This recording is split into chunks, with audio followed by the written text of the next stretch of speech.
ఏ నామకే మహిమ కలుగును గాక. దేవుని తన సందేశం ద్వారా మనతో మాట్లాడును గాక.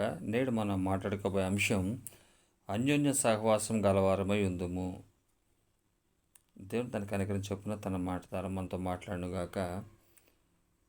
యోహాను గారు రాసిన మొదటి పత్రిక 1వ అధ్యాయము 5వ వచనం నుంచి 10వ వచనం వరకు ఉన్నటువంటి వచనాలు.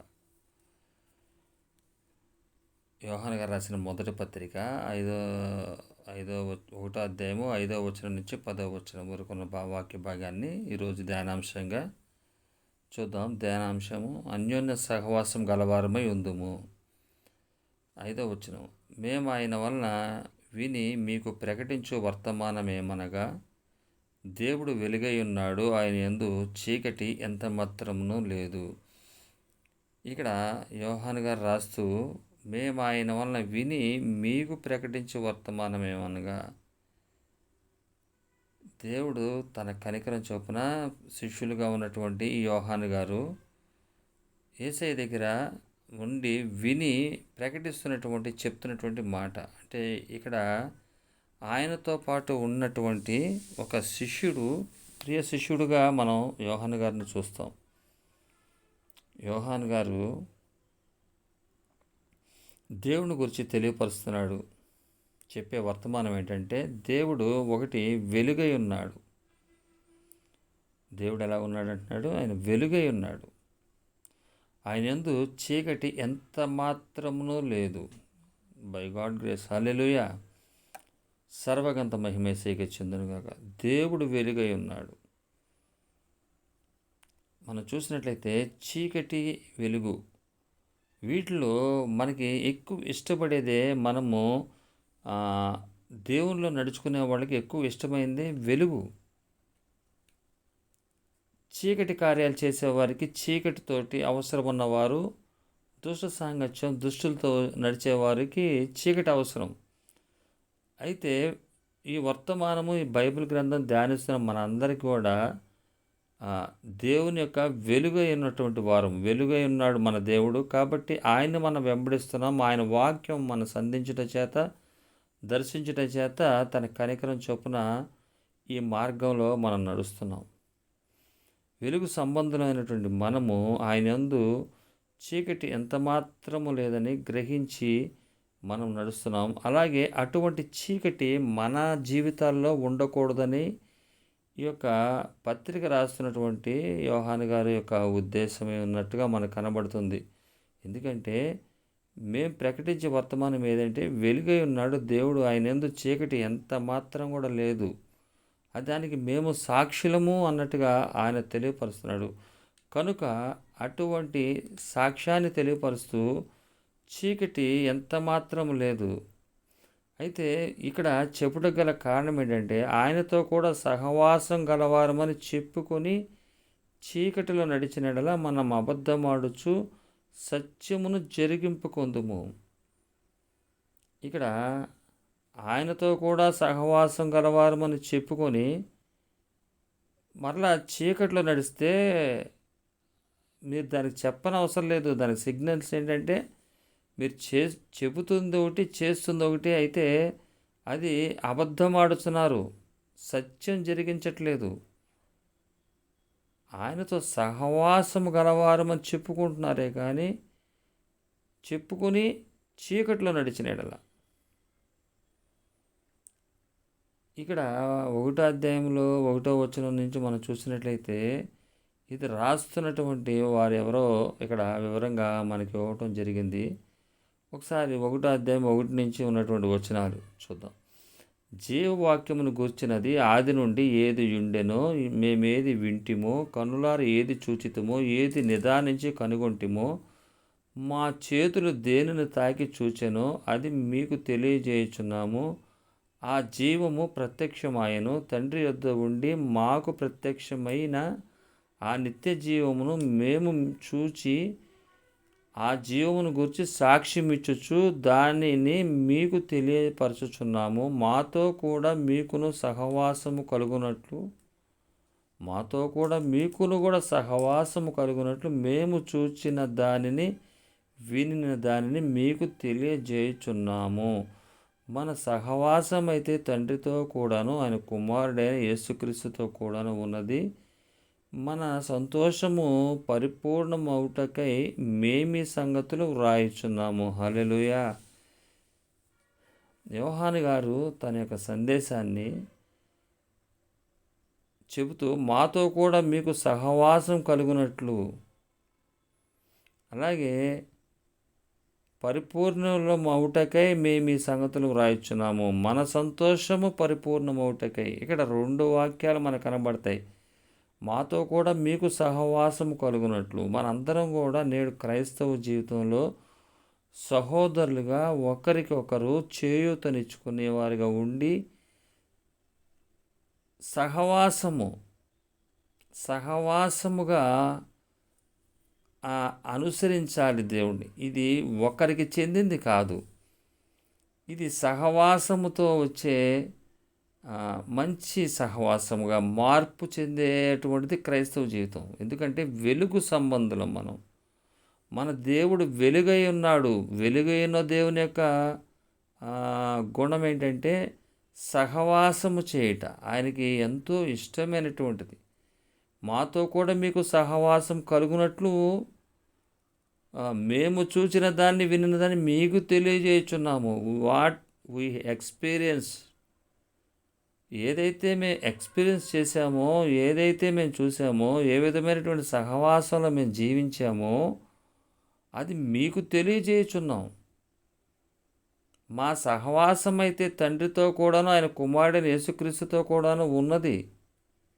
మా సహవాసం ఉంది అని ఈయన శిష్యుడైనటువంటి యోహాను గారు ఎంత ఖచ్చితంగా యేసుక్రీస్తుతో కూడాను ఉన్నది అన్నాడంతే. కామ పెట్టలేదు, పులి స్టాప్ అంతే. మన సంతోషం పరిపూర్ణమవటకి మేము ఈ సంగతులను వ్రాయిచున్నాం. అట్ ది సేమ్ టైం ఏదైతే మేము కలిగి ఉన్నామో సహవాసం, అలాగే మన సంతోషము పరిపూర్ణమవటకి మేము ఈ సంగతులు వ్రాయిచున్నాము. అలాగే తండ్రితో కుమారుడైన యేసుక్రీస్తుతో కూడా ఉన్నది మా సహవాసం. అలాగే మా తోటివారైనటువంటి మీరు, అంటే మాతో కూడా మీకు సహవాసం కలిగినట్లు మేము సహవాసానికి, దేవుని యొక్క సహవాసానికి వచ్చినటువంటి వారిని చూచి ఆ సహవాసం మేము కలిగి ఉన్నది, అంటే తండ్రితోనూ కుమారుడైన యేసుక్రీస్తుతో కలిగి ఉన్నటువంటి సహవాసము మన సంతోషం పరిపూర్ణమవుటకు మేము ఈ సంగతులు వ్రాయిచున్నాము. మేము ఈ సంగతులు రాయటం గల కారణం ఏంటంటే మన సహవాసము ఆ తండ్రితో మాకున్నటువంటి సహవాసానికి, అదే సహవాసానికి వచ్చినటువంటి మీకు కూడా రాయటం గల కారణం ఏంటంటే అందరం కూడా అన్యోన్య సహవాసం గల వారమై ఉండాలన్నది ఇక్కడ యోహాను గారు రాస్తున్నటువంటి ఈ పత్రిక. ఆయన చెప్తున్నాడు, ఎందుకంటే మేము ఆయన వలన విని మీకు ప్రకటించే వర్తమానం ఏమనగా దేవుడు వెలుగై ఉన్నాడు. దేవుడు వెలుగై ఉన్నాడు, మనం చీకటి. ఈ చీకటికిను తర్వాత వెలుగుకి సంబంధం ఎక్కడ కుదురుద్ది? చీకటికి వెలుగుకి సంబంధం అసలు ఎక్కడైనా కుదురుద్దా? అందుకనే కొరింథీయులకు రాసిన రెండవ పత్రిక 6వ అధ్యాయము 14వ వచనం, మీరు అవిశ్వాసులతో విచ్చోడిగా ఉండకుండి నీతికి దుర్నీతితో ఏమి సాంగత్యము, వెలుగునకు చీకటితో ఏమి పొత్తు, క్రీస్తునకు బెలియాలతో ఏమి సంబంధము, అవిశ్వాసితో విశ్వాసికి పాలెక్కడిది, దేవుని ఆలయములకు విగ్రహములతో పొందిక ఏమి పొందిక, మన జీవం గల దేవుని ఆలయమై ఉన్నాము, అందుకు దేవుడు ఇలా సెలవిచ్చున్నాడు. అంటే ఇక్కడ మీరు అవిశ్వాసులతో విచ్చోడిగా ఉండకూడదు, నీతికి దుర్నీతితో ఏంటి సాంగత్యం? ఇక్కడ గమనించినట్లయితే విశ్వాసులు అవిశ్వాసులు. విశ్వాసులు అంటే ఎవరు? అదృశ్యమని ఉన్నమనటకు రుజువైన విశ్వాసానికి అదృశ్యమైనవి ఉన్నమనటకు రుజువైనది విశ్వాసము. నిరీక్షించే వాటి యొక్క నిజస్వరూపమును అదృశ్యమైన ఉన్నమనటకు రుజువైనది, దాన్ని విశ్వసించేవారు విశ్వాసులు. అవిశ్వాసులు అంటే నిరీక్షణ లేదని, నిరీక్షణ మీద దృష్టి పెట్టేవారు కాదని అర్థం. అంతేగాని దేవుణ్ణి నమ్ముకోలేని వాళ్ళు అవిశ్వాసులు, దేవుడు నమ్ముకున్న వాళ్ళు విశ్వాసులు కాదు. దేవుడు నమ్ముకున్న వాళ్ళను రెండు తెగలు ఉన్నాయి. అవిశ్వాసం ఉంది, విశ్వాసం ఉంది. దేవుడిని అనుసరిస్తున్నటువంటి విషయాలు చూసినట్లయితే కొన్ని కొన్ని విషయాలు యేసుక్రీస్తు వారిని వెంబడించిన వారిని చూస్తాం. అసలైన విశ్వాసం ఏంటి? నిరీక్షించబడుతున్నవి అవి అదృశ్యమైనవి, అవి ఉన్నవనుటకు రుజువు, అది విశ్వాసం. అవిశ్వాసం ఏంటి?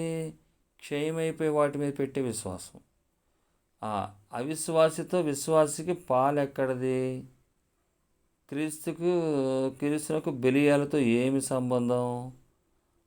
అవిశ్వాసులతో విద్యుడి గుండకుడు, నీతికి దుర్నీతితో ఏమి సాంగత్యము? వెలుగునకు చీకటితో ఏమి పొత్తు? అంటే విశ్వాసి అవిశ్వాసి, అంటే చీకటిలో ఉండేవాడు అవిశ్వాసి. అంటే వాని యొక్క ఉద్దేశం ఏంటంటే అన్యోన్య సహవాసాన్ని సహకరించలేనటువంటి స్థితి చీకట్లో ఉన్న వ్యక్తికి.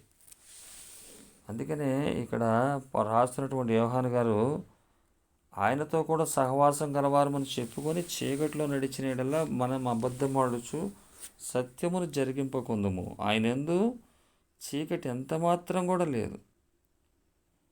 అలాగే ఆయనతో సహవాసం గలవారమని చెప్పుకొని చీకట్లో నడిచిన యెడల,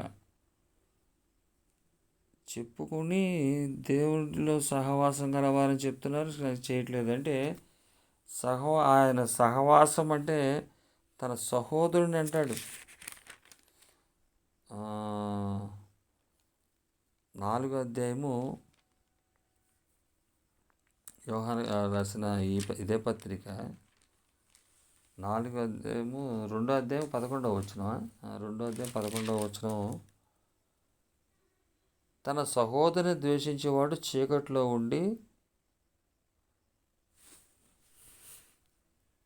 నడుచుచున్నాడు, చీకటి అతని కన్నులకు గురుటితనము కలుగజేసిన గనుక తాను ఎక్కడికి పోచున్నాడో అతనికి తెలియదు. ఇక్కడ చూసినట్లయితే తన సహోదరుని ద్వేషించేవాడు చీకట్లో ఉండి చీకటిలో నడుచున్నాడంట. అంటే అన్యోన్య సహవాసం గలవారని చెప్పుకున్నటువంటి వారు ఏంటంటే ఆయనతో కూడా సహవాసం గలవారమని చెప్పుకొని చీకట్లో నడిచిన యెడల మనం అబద్ధమాడుచున్నాము, సత్యము జరిగింపకుందుము. అలాగే 2:4 చెప్పబడుతుంది, ఆయనను ఎరిగి ఉన్నానని చెప్పుకొనుచు ఆయన ఆజ్ఞలను గైకొనని వాడు అబద్ధికుడు, వానిలో సత్యము లేదు. అంటే ఆయన ఆజ్ఞలను గైకొనట్లేదు, వాడు అబద్ధికుడు. అలాగే ఇక్కడ సహవాసం గలవారమని చెప్పుకుంటూ కూడా చీకట్లో నడిచినట్లా అబద్ధం ఆడుచు సత్యాన్ని జరగనీయకుండా చేస్తున్నాడు. అబద్ధం ఆడుతున్నాడు, సత్యం జరగకుండా అడ్డం పడుతున్నాడు.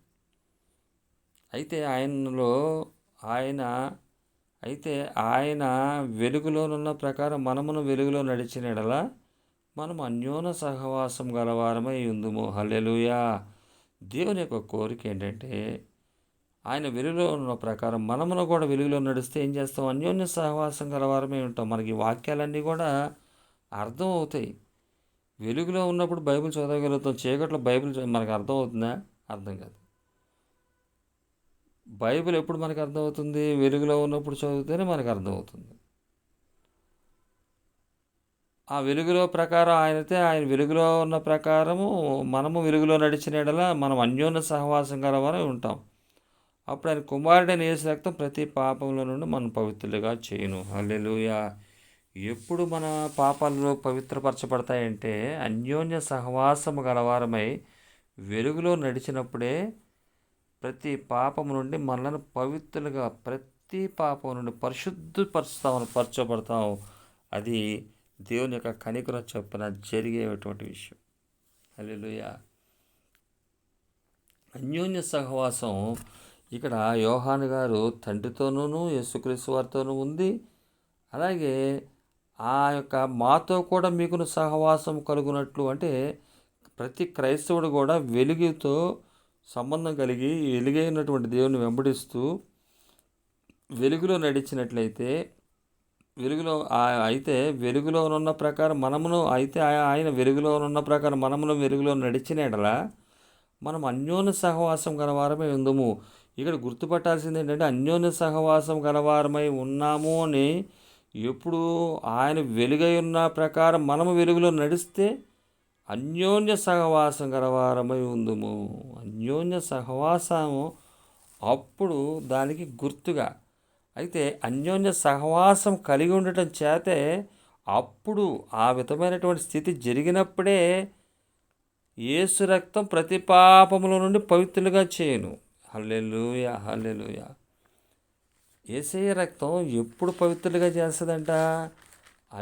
ఆయన వెలుగులో ఉన్న ప్రకారం వెలుగులో నడిచినట్లయితే, వెలుగులో నడవటం అంటే సహోదరుని తన సహోదరుని ద్వేషించేవాడు చీకట్లో ఉండి చీకట్లో నడుచున్నాడు. చీకటి అతని కనులకు గురుటితనం కలిగజేసిన కనుక అతడు తాను ఎక్కడికి పోవచ్చున్నాడో అతనికి తెలియదు. అలాగే 2వ అధ్యాయం 4వ వచనం, యోహాను గారు రాసిన మొదటి పత్రిక, ఆయనను ఎరిగి ఉన్నానని చెప్పుకొనొచ్చు ఆయన ఆజ్ఞలను గైకొనని వాడు అబద్ధికుడు, వారిలో సత్యము లేదు. ఈ అన్యోన్య సహవాసం కలిగిన తర్వాతే పవిత్రపరచబడతాం. అన్యోన్య సహవాసము చేతే మన పాపాల నుండి మనకి విముక్తి. లేకపోతే మనము పాపము లేని వారమని చెప్పుకొని ఎడల మనలను మనమే మోసపుచ్చుకుందుము, మరి మనలో సత్యం ఉండదు. అయ్యా యేసయ్యా స్తోత్రం ప్రభువా. ప్రతి పాపంలో నుండి పవిత్రులని ఎప్పుడైతే ఇది మనం గ్రహించగలుగుతామో, పరిశుద్ధపరచబడ్డామని మనం పాపం లేని వారమని చెప్పుకొని నీడల, అంటే ఆయనతో కూడా సహవాసం గలవారమని చెప్పుకొని చీకట్లో నడిచిన ఎడల అబద్ధం ఆడుచు సత్యం జరిగింపకుందు మన ఆలోచనలు చెప్పాడు ఆయన. అలాగే సహవాసం గల చెప్పుకుంటే కాదు, చీకట్లో నడుస్తున్నాడు కానీ సహవాసం కలిగి ఉంటే అప్పుడు ఏంటంటే పాపము లేని వారు మనం చెప్పుకొని నీడల మనలను మనమే మోసపుచ్చుకుందాం. అంటే సహవాసంలోనే ఉన్నాము అని చెబితే అది మోసం చేసుకుంటున్నాము, సత్యం ఉండదు, అది సత్యము కాదు. మన పాపములను మనం ఒప్పుకొని నీడల ఆయన నమ్మదగిన వాడును నీతిమంతుడును కనుక ఆయన మన పాపములను క్షమించి సమస్త దుర్నీతి నుండి మనను పవిత్రులనుగా చేయును. సహవాసము ద్వారా ఉన్నటువంటి అన్యోన్య సహవాసము చేత తన సహోదరుని ద్వేషించకుండా సహోదరుని ప్రేమించి ఆయన్ను తన సహోదరుని ఆయన ఎరిగి ఉన్నానని చెప్పుకొనొచ్చు ఆయన ఆజ్ఞలు గైకోనని వాడు అబద్ధికుడు, వాళ్ళు సత్యము లేదు. తన సహోదరుని ద్వేషించేవాడు చీకటిలో ఉండి చీకటిలో నడుచున్నాడు. చీకటి అతని కన్నులకు గురుడితనం కలుగజేసిన కనుక తను ఎక్కడికి పోతున్నాడో కూడా తెలియదు అతనికి. సహవాసము గలవారమే అని చెప్పి క్రైస్తవ సమాజంలో విశ్వాసులమని చెప్పి విశ్వాస సంబంధమైనటువంటి విషయాల్లో అలాగే పాపముల నుంచి పవిత్రులు అవ్వాలన్న ఉద్దేశం కలిగి వెలుగులో ఉన్నటువంటి ఆయన తండ్రి అయిన యేసయ్య వెలుగులో ఉన్న ప్రకారం వెలుగై ఉన్నాడు. ఆయన దేవుడు వెలుగై ఉన్నాడు. అయితే మనము ఆయన వెలుగులో ఉన్న ప్రకారం ఆయన వెలుగులో ఉన్న ప్రకారం మనమును వెలుగులో నడిచినలా అన్యోన్య సహవాసం గలవారమే ఉంటాం. అన్యోన్య సహవాసము చేతనే మనం పవిత్రపరచబడగలం. అన్యోన్య సహవాసం ప్రతి క్రైస్తవ జీవితంలో కావాలి. యేసుక్రీస్తు వారు తండ్రి దగ్గర నుంచి తీసుకొచ్చింది అదే సహవాసము. తండ్రి కుమార పరిశుద్ధాత్మ దేవుని యొక్క సహవాసము, అలాగే శిష్యులతో ఉన్నటువంటి రిలేషన్షిప్, అలాగే శిష్యులకి విశ్వాసులకు ఉన్నటువంటి రిలేషన్షిప్, విశ్వాసులకి తోటి విశ్వాసులకు ఉన్నటువంటి రిలేషన్షిప్, ఇది మెయింటెనెన్స్ అవ్వాలి. ఇది మెయింటెనెన్స్ అవుతేనే పవిత్రపరచబడతాం. హల్లెలూయా, పరిశుద్ధాత్మ దేవునికి ఘనత మహిమ చెందును. ఈ రిలేషన్షిప్ లేకుండా, ఈ సహవాసం లేకుండా సంఘం అనబడదు, సమాజం అనబడదు, దేవుని యొక్క సంఘంగా అది ఉండదు. అందుకని పేతురు గారు కొరింథీయులకు రాస్తూ 2వ పత్రిక 6వ అధ్యాయము 14వ వచనంలో మనం చూస్తున్నది. కొరింథీయులకు రాసిన 2వ పత్రిక 6వ అధ్యాయము 14వ వచనం, మీరు అవిశ్వాసులతో విజ్జోడిగా ఉండకూడి, కలిసి ఉండమాకండి. నీతికి దుర్నీతితో ఏమి సాంగత్యము, వెలుగునకు చీకటితో ఏమి పొత్తు, క్రీస్తునకు బెలియాలతో ఏమి సంబంధము, అవిశ్వాసితో విశ్వాసికి పాలెక్కడిది, దేవుని ఆలయమునకు విగ్రహములతో పొందిక ఏమి పొందిక, మన జీవము గల దేవుని ఆలయమై ఉన్నాం, అందుకు దేవుడిలాగా సెలవిచ్చున్నాడు. నేను వారిలో నివసించి సంచరింతును, నేను వారి దేవుడనై ఉందును, వారు నా ప్రజలై ఉందురు. కావున మీరు వారి మధ్య నుండి బయలు వెడలి ప్రత్యేకముగా ఉండుడి, అపవిత్రమైన దాన్ని ముట్టకుడి. ప్రభు చెప్పు అపవిత్రమైన ముట్టకుడని ప్రభు చెప్పుచున్నాడు. మరియు నేను మిమ్మల్ని చేర్చుకొందును, మీకు తండ్రినై ఉందును, మీరు నాకు కుమారులను కుమార్తెలునై ఉందురని సర్వశక్తి గల ప్రభు చెప్పుచున్నాడు. హల్లెలూయా. ఇక్కడ ఎంత చక్కగా సహవాసానికి ఉన్నటువంటి ఆ విషయాన్ని తెలియపరుస్తున్నాడు. అవిశ్వాసులతో కాదు, సహవాసాన్ని ప్రేమించే వారి దగ్గరికి వెళ్ళండి. మీరు అవిశ్వాసులతో విజ్జోడిగా ఉండకూడదు, చెలివిడిగా ఉండకండి. నీతికి దుర్నీతితో సాంగత్యం లేదు. విశ్వాసికి పాలెక్కడిది.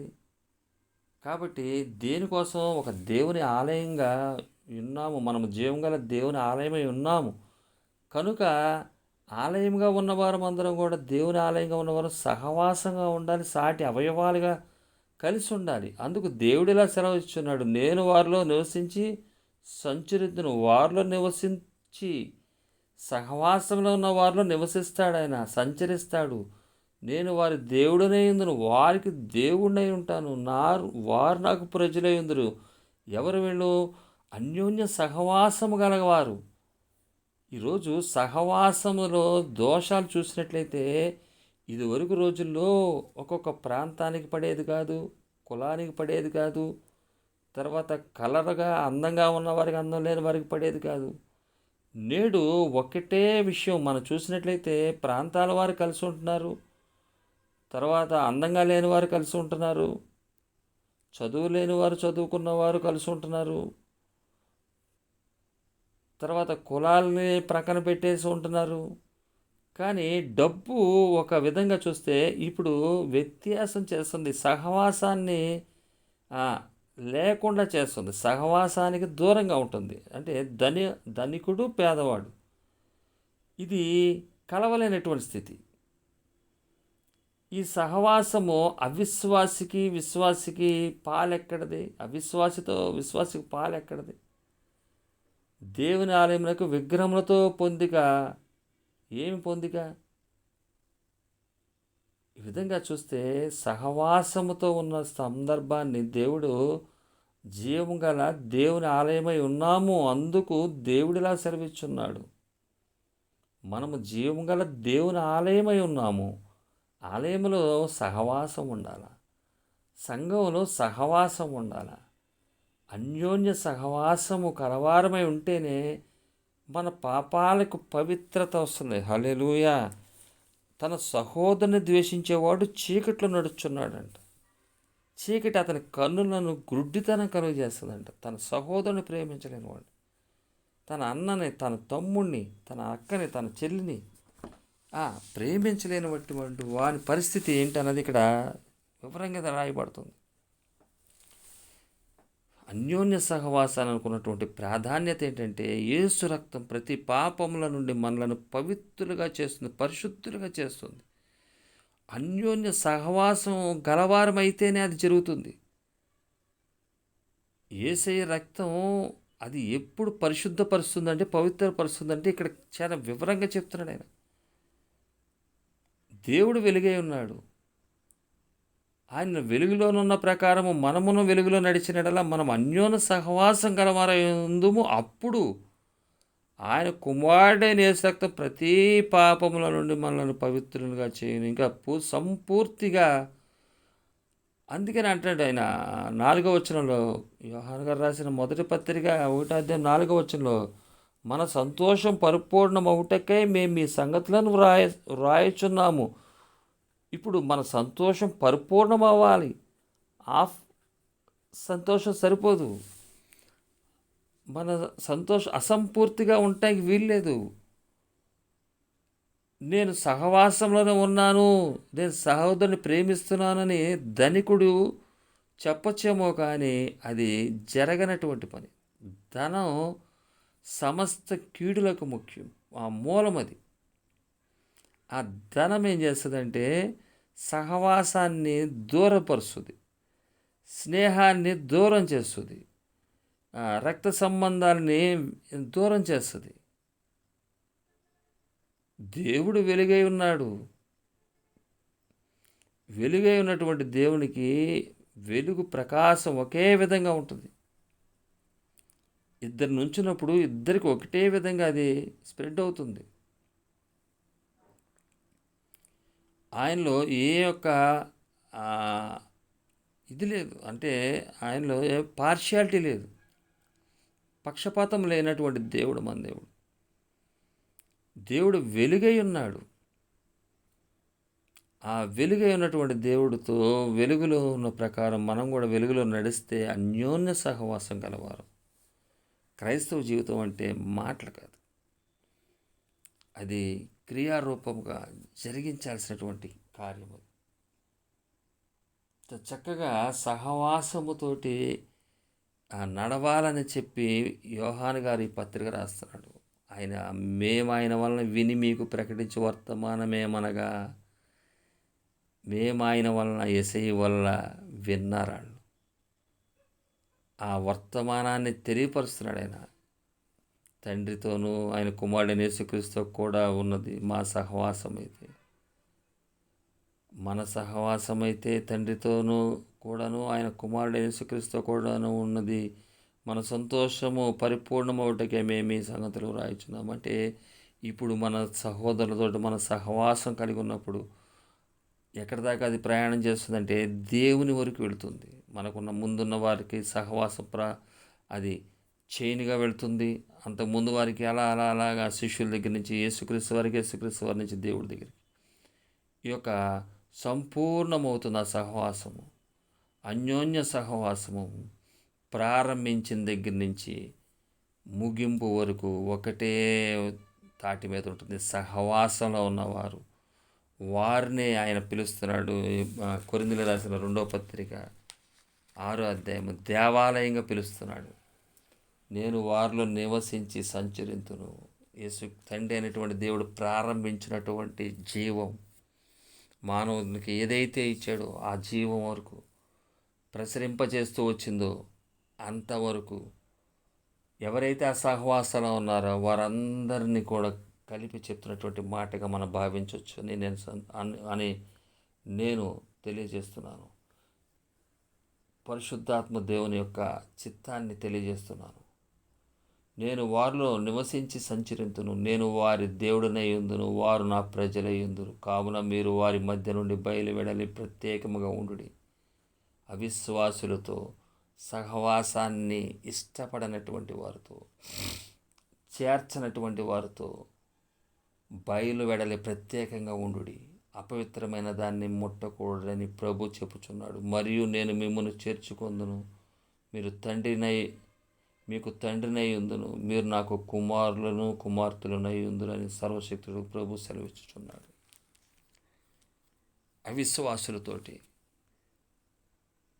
అవిశ్వాసులతోటి విజ్జోడిగా ఉండొద్దు, కలిసి తిరగద్దు. నీతికి దుర్నీతితో సాంగత్యం లేదు అని మనం ఎవరికి వారికి మనం పలానా వారి మీద నిందలు మోపకూడదు. అయితే దేవుని జీవం గల దేవుని ఆలయముగా ఉన్నామని చెప్పి సహవాసముని కోరుకునేవారిగా మనం ఉండాలి. సహవాసాన్ని మనం కొనసాగించాలి. అన్యోన్య సహవాసం అది దేవుడిచ్చినటువంటిది. అన్యోన్య సహవాసంలో మనం జీవించడం అది దేవుడిచ్చినటువంటి భాగ్యం. ఈ సహవాసాన్ని గుర్తెరిగే వారిగా మనం ఉండాలి. సహవాసంలో ఉన్నామనుకోవటమే పొరపాటు. కలిసి ఉన్నామన్నట్టుగా కనిపించచ్చేమో కానీ అన్యోన్య సహవాసమా కాదా అని మనం గుర్తెరగాలి. కొన్ని విషయాలు మనలను సహవాసానికి దూరం చేస్తాయి. వాటి విషయమే అవేర్నెస్ కలిగి మనం జీవించాలి. అన్యోన్య సహవాసం అన్నది క్రైస్తవ జీవితంలో చాలా చాలా ప్రాముఖ్యమైనది. చాలా చాలా ప్రాముఖ్యమైనది. ఆయన ఏ కార్యం చేయాలన్నా సరే అన్యోన్య సహవాసంతో జరగాలి. క్రీస్తుని అంగీకరించిన మనందరం కూడా మోసపోకూడదు అనేది ఆ యొక్క యోహాను గారు రాస్తున్నటువంటి శిష్యుడైనటువంటి యోహాను గారు చెప్తున్నాడు. ఆయన దగ్గర నుంచి మేము ఏదైతే నేర్చుకున్నామో అదే చెప్తున్నాం. ఒకవేళ మేము చెప్పేది చేయకపోతే మేము అబద్ధం ఆడుతున్నట్లే, సత్యం జరిగించకుండా ఆపేస్తున్న వారం, అడ్డగిస్తున్న వారం అవుతున్నట్టే. మేము ఆయన ఎరుగున్నామని చెప్పుకొనొచ్చు ఆయన ఆజ్ఞను గై కొననివాడు అబద్ధికుడు, వానిలో సత్యం లేదు. దేవుని వాక్యం ఉన్నది ఉన్నట్టుగా చెప్పి దాని ప్రకారం అనుసరించి సహవాసంతో కలిసి లేకపోతే ఆయనలో సత్యము లేకుండా పోతుంది.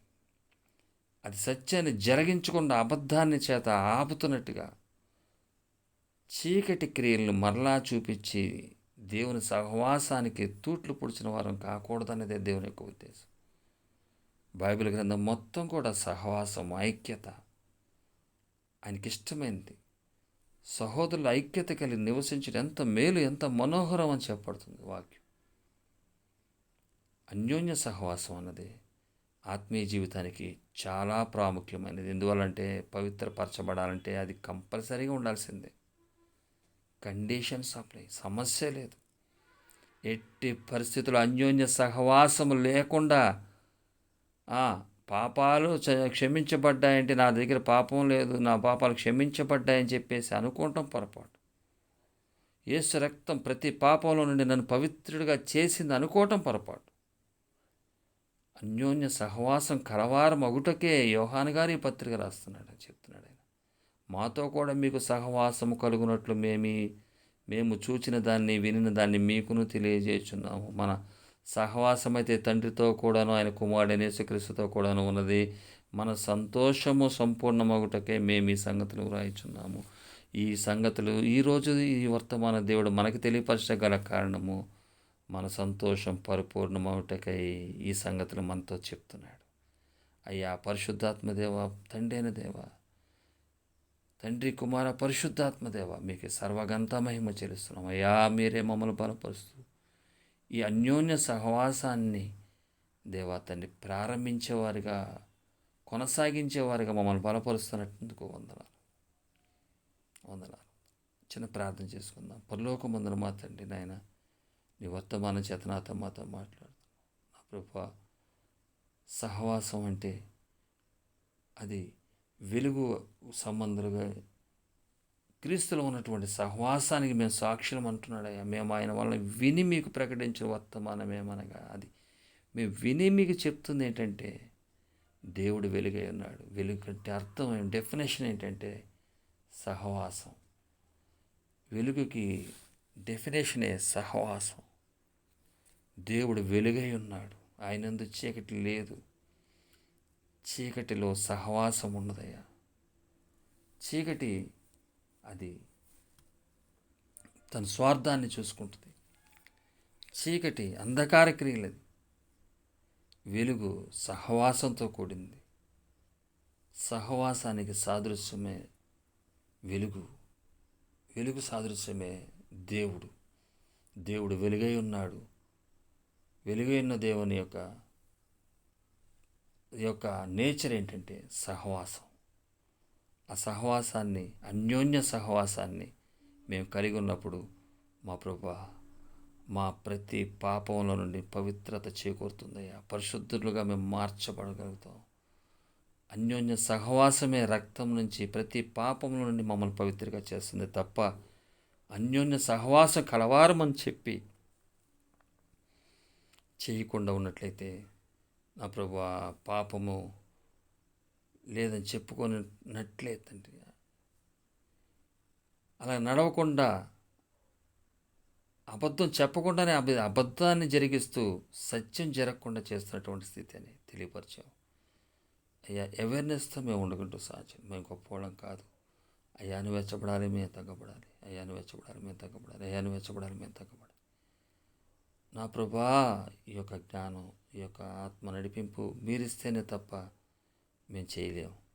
కాబట్టి అన్యోన్య సహవాసం చేసేవారు ఉండుటకు పరిశుద్ధాత్మ దేవుని సహాయం దయచేయండి. మా శక్తి వల్ల, మా బలం వల్ల, మా జ్ఞానం వల్ల కాదయ్యా, మా విధేయతల వల్ల కాదు. నీ కృప, నీ కనికరం, నీ జాలి, నీ దయ చొప్పునే మమ్మల్ని బలపరుస్తున్నాయి ఈ మాటలు. అందరికీ సర్వగంతమై నీకే చెల్లిస్తూ నీ సన్నిధి అలా వేళ మాతో నడిపించమని మా ప్రియరక్షణ శివరాన్ని సింహతిరాడు వేడుకొంచున్నాం పరమ తండ్రి. ఆమేన్. హల్లెలూయా, హల్లెలూయా, హల్లెలూయా. సర్వగంతమై మేసేకే చెందును కాక. ఆమేన్.